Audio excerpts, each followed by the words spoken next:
Hey guys, welcome back to my channel Mrs Biswas. তো আজকে চলে যাচ্ছি কাঁঠাল কাটার জন্য। আমাদের নতুন গাছে কাঁঠাল হয়েছে। এই 3 বছর হলো গাছটা লাগানো হয়েছে, বাবা লাগিয়েছিল। তো প্রথম কাঁঠাল এসেছে। মা বলল 2টাই কাঁঠাল হয়েছে। প্রচুর বৃষ্টি হচ্ছিল এই কয়েকদিন, যদিও এখন আকাশে মেঘ নেই। তো মা বলল চল কাঁঠাল কেটে নিয়ে আসি, তাছাড়া বৃষ্টির কারণে কাঁঠাল নষ্ট হয়ে যাবে। তো এই যে আমাদের ছোট ঘের 2টা, এটা ছোট, এর জন্য ছোট ঘের বলা হয়।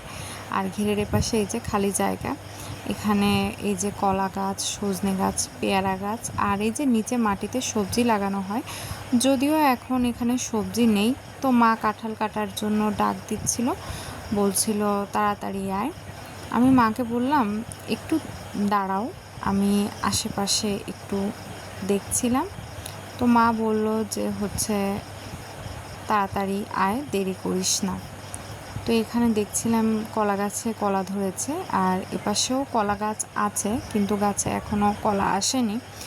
তো মা বলল তাড়াতাড়ি আয়, আবার ডাক দিল।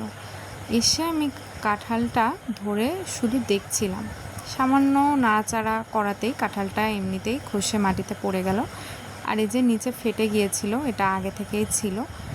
আর এটা মা বলল গোড়াটা শক্ত থাকার কারণে এটা এভাবে হবে না। সেজন্য মা বেশ কিছুক্ষণ ধরে চেষ্টা করছিল।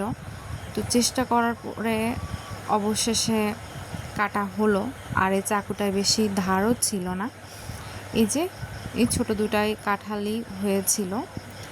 আর কাঁঠাল 2টা মাটিতে রেখে এখানে আসতেই মা ডাক দিল, দেখি যে এই যে জোক এখানে পড়ে আছে। মা বলল বৃষ্টির কারণে হয়তো বা আশেপাশে জোক আছে, বাড়ির দিকে চল। তো এই যে বাড়ির দিকে চলে যাচ্ছি। তো সবাই ভালো থাকবেন, সুস্থ থাকবেন, দেখা হচ্ছে নেক্সট ব্লগে।